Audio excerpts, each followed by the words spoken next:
Hello friends, let us now learn some important points about acute coronary syndrome.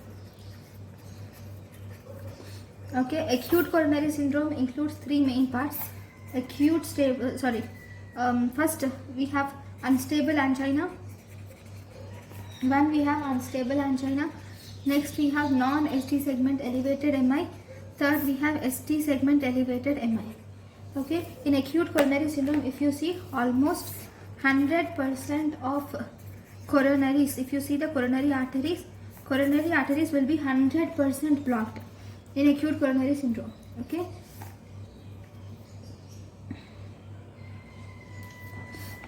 in acute coronary syndrome, coronaries are 100% blocked. In chronic stable angina, which is a separate entity, in this if you see almost more than 70% of arteries are being blocked. So what are the first causes? If you see the causes of acute coronary syndrome, first we have ruptured plaque. It occurs due to the ruptured plaque and it occurs due to coronary thromboembolism.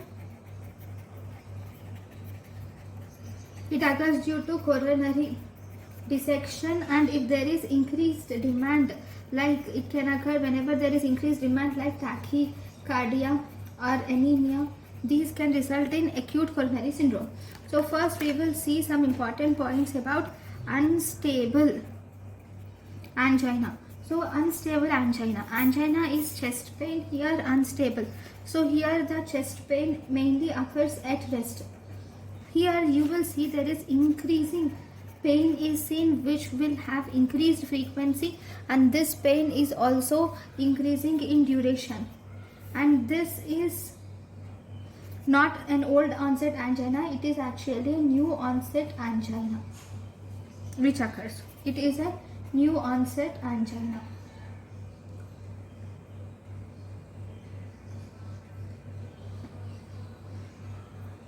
And one more thing which will contribute to the causes of acute coronary syndrome is one, ruptured plaque,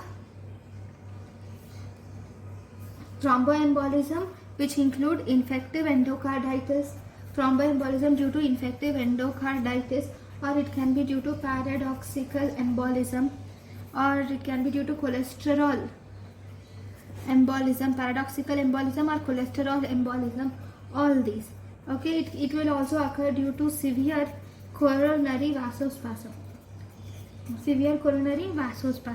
and increased demand due to tachycardia and anemias. Now, right, in unstable angina, it occurs due to chest pain at rest, which is increasing frequency, increasing duration, and this pain is also decreased with decreased exertion. With less exertion or with no exertion, the patient will have pain. Mostly at rest you will see pain. And one more thing, important thing is there is decreased response to treatment also. Or if there is angina post MI or post any procedure like post CABG or post PCI, percutaneous intervention, CABG is coronary artery bypass disease. After all these procedures, if pain comes, then it is called as unstable angina. Unstable angina is also called as Wellen syndrome. Actually, 1 minute, I will tell you what is Wellen syndrome. It is a different type. It is actually a type of or it suggests unstable angina. What is Wellen syndrome? It is unstable angina. So in Wellen syndrome, you will see in ECG of these patients, you will see presence of critical proximal left anterior descending artery stenosis. You will see in these patients there is critical proximal left anterior descending artery stenosis is present.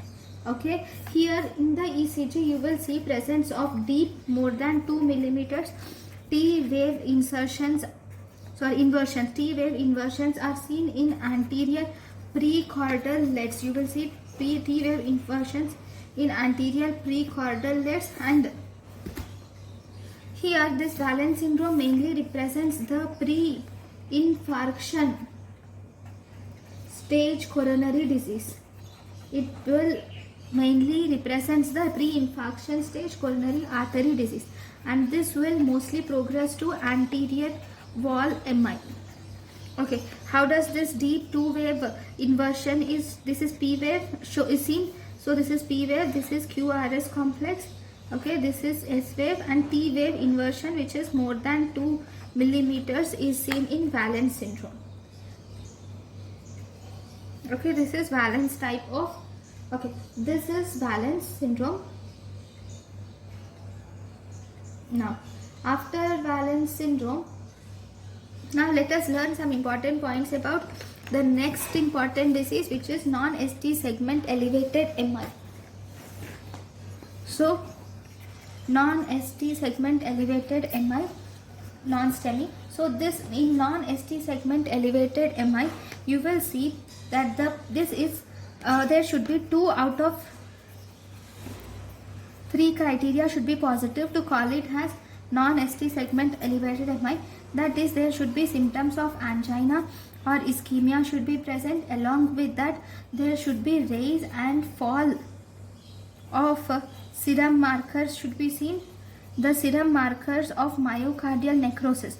There should be rise or fall of serum markers of myocardial necrosis, and there should be evolution of ischemic ECG changes should be seen. You should see an evolution of ischemic ECG changes should be seen without ST segment elevation. If there is ST segment elevation, then this becomes ST segment elevated MI. So without ST segment elevation or new bundle branch block, there should be increase in ischemic ECG changes. So these are important definition of non-ST segment elevated MI. Now after non-ST segment elevated MI, now let us learn about the definition of ST segment elevated MI in the next class. Thank you for watching.